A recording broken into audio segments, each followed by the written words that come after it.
One day a man comes to Imam Malik, asks him a question.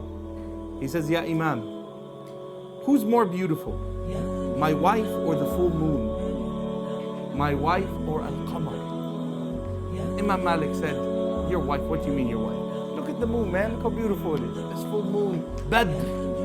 People, when they would describe the Prophet ﷺ, they would say, Kana wajhuhu kal badr. His face was like the beautiful moon. If you've been to Saudi Arabia and you travel at night and you stop somewhere where there isn't city lights, halfway in your journey somewhere, sometimes you stop for a rest and it's a full moonlight, look up and see how beautiful the moon looks in that desert environment, something else. So Imam Malik says to him, no man, come on, what, your wife couldn't be better than the moon. Look at the moon. Imam Ash-Shafi'i interrupts and says, can you repeat the question?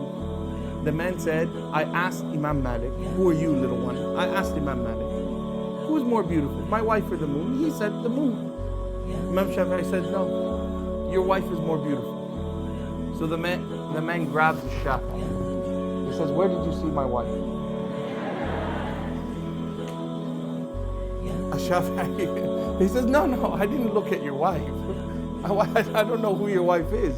But Allah tells us in the Qur'an that He created Bani Adam fi ahsan taqweem. The best of His creation was Bani Adam. So surely, it doesn't matter even if your wife is not the most beautiful, she will definitely be more beautiful than that moon.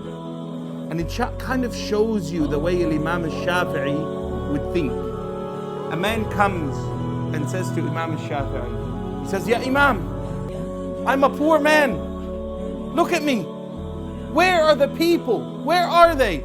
Who Allah says in the Qur'an, يُنْفِقُونَ أَمْوَالَهُمْ. They give from their wealth. They share with people who are poor. How come no one's giving me anything? So Imam Ash-Shafi'i says, those people you're asking about, they're sitting with those who don't ask anyone for anything. Meaning, stop begging, right? The people of charity are with those who don't ask people for anything. They will find, Allah will send them those who will meet their needs. It shows you the thought process of an Imam Ash-Shafi'i. He was a person of intellectual power. We move forward a little bit when Imam Ash-Shafi'i is living in Baghdad. And there was a great fitna. The Imam at the time, the Khalifa at the time, he was a heretic. Now you would say, a heretic? Yes, he was a person who believed about false teachings as it relates to the religion of Islam. He used to believe that the Qur'an is not the words of Allah. Allah doesn't speak.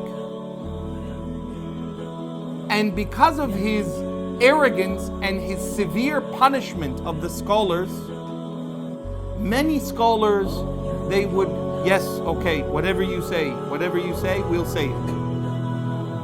So when he heard that there were others who rejected this, he heard that Shafi'i said no, Imam Ahmad said no, Imam Malik said no. These great Imams, they're known to us with that title Imam because they were leaders when others fell. They were strong upon the truth. He said, bring them to me. Imam Malik, his arms were put between two horses. And he was asked, is the Qur'an the word of Allah or did Allah create it? Now if you say the Qur'an is created, it means it lives and can die. So it's not eternal.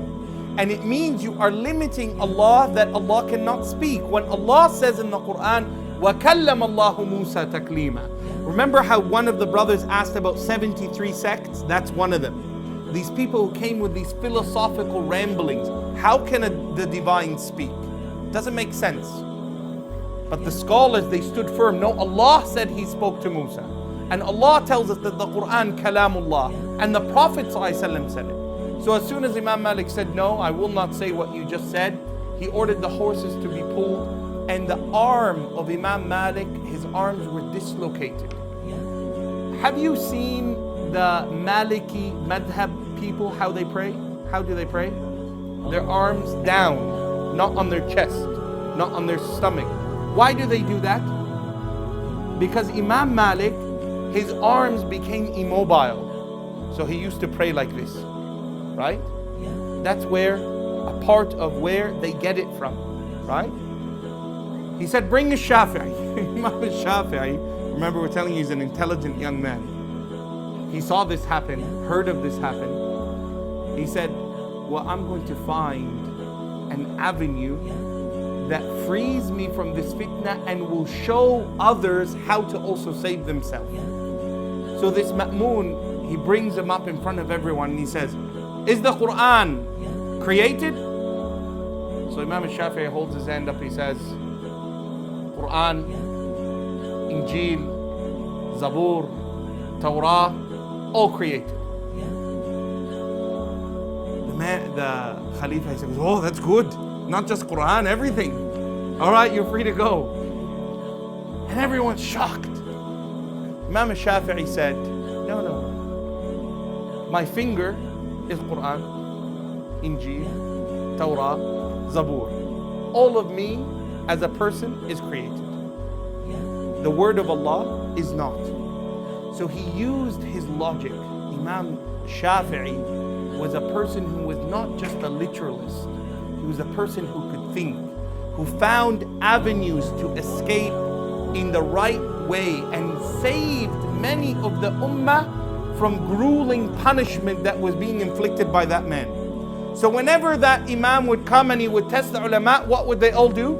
They'd follow Shafi'i. They go, Qur'an, Torah, Zabur, it's all created. Meaning, our fingers. So I go, oh, good. All of you are like a Shafi'i. Used his intellect. Rahmatullahi alayhi. It shows us that the imams that we come to appreciate, who are part of our namesake, are people we admire, not just in a mythological kind of context, but they dealt with real problems. They were put under real strain. They were tested in their faith. They had to show leadership at times when others crumbled.